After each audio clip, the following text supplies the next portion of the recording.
Oh my gosh, Joel Edgerton with making like a Christian Bale move and gaining all of that weight.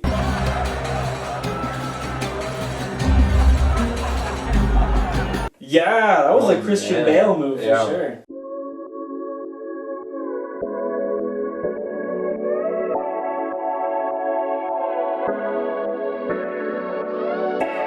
The King.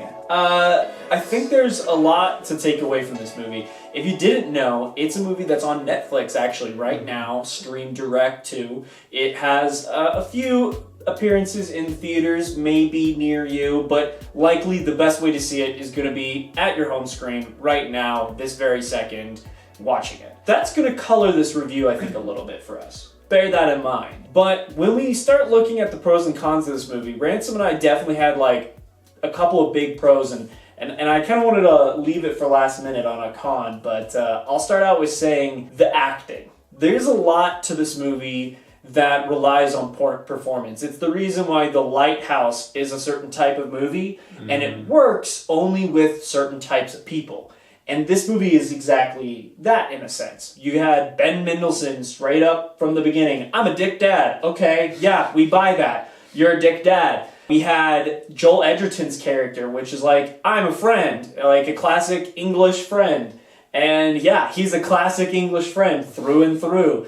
A lot of great lines, especially towards the end of the movie. Yeah. And then, of course, you've got Hal, or Henry, as some people may know him, Henry V. Yes. And that's Timothy Chalamet. And is he a king? That's what the movie asks.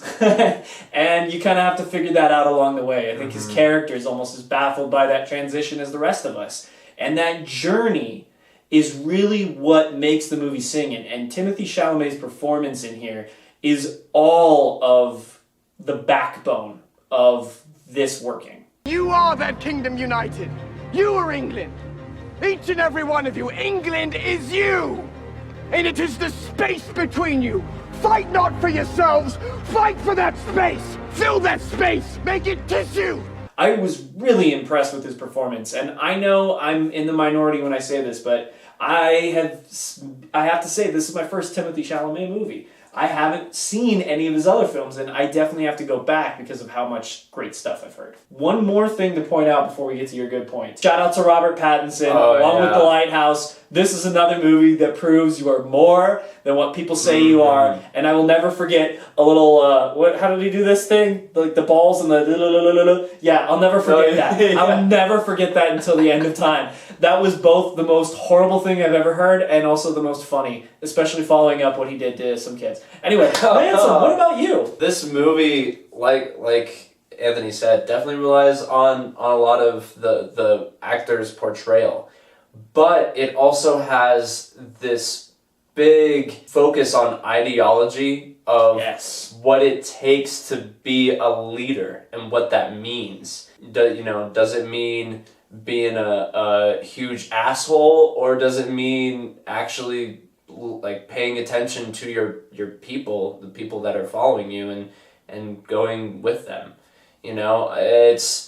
It's extraordinary, especially in this time that we're in, where we are seeing a lot of leadership that is questionable. And yeah, it really speaks volumes to take a period piece and make it so relatable to what's going on now. Yeah, I mean, really, you're right. The subject matter is a tale as old as time. Yeah. Little side note too. Cinematography on like some of the battles. Oof. Oh my god. Yeah. There is a Battle of the Bulge in here that a lot of fans are going to recognize. There are some great shots with catapults, so 100% agree. Yeah. Cons. Ransom, you got a good one here? I can only think of one. It's probably one that we share, don't we? Yeah. Alright, go for it. The pacing. Yeah.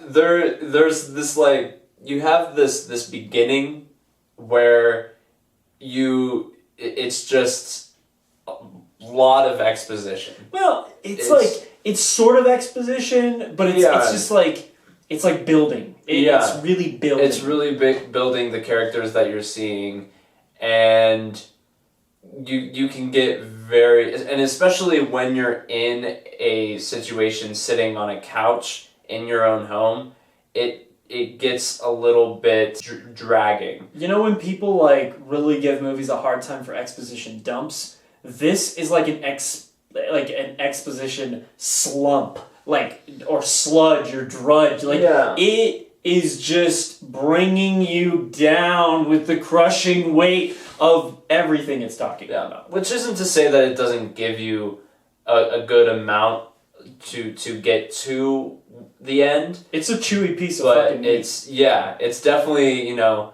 that piece of meat that you put in your mouth and then you definitely have to chew on it for a while. You put it back in the wine like Michael from The Office. Yeah, like the butter. Yeah, exactly. Yeah, so that's the one big gripe here. Yeah, it's like mileage may vary. Yeah. You know, if you can't get past those talking points, and again, another part to add to that is like the talking is like,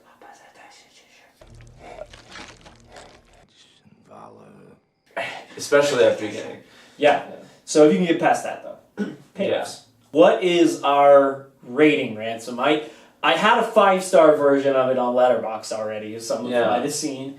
If we're doing it out of 10 like we do here, where does that put it? Because I kind of have an idea. I would like to put it at a 9. The pacing for me isn't that big of an issue. It's a bit of one, but when I think about the cinematography of this movie, the acting, the story behind it, I really enjoy that, and I really enjoy that experience. For me, it's an 8. And the reason why I say that here is because this is a movie that, again, you're going to be watching in your chairs. When you're in a theater and there's a specific sound setting, it helps with those talking moments, right?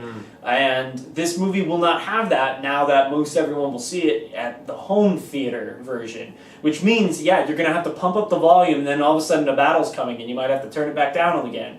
And that's really annoying. Yeah. And also, it is a slog at the beginning. I cannot understate that enough. You're kind of like catching up with what are these characters thinking and feeling, and it takes you a while to get completely inside their heads. But that 8 is like, Timothy Chalamet is going to be the freaking perfect Paul Atreides. And I have seen a couple of Paul Atreides now. And I'm telling you, man, this is Paul Atreides after certain events from Harkonnen happened. So, Villeneuve, you got it with Dune. Whoever your casting director or person is, unless that was you, holy crap, good job. Thank you. Can't wait.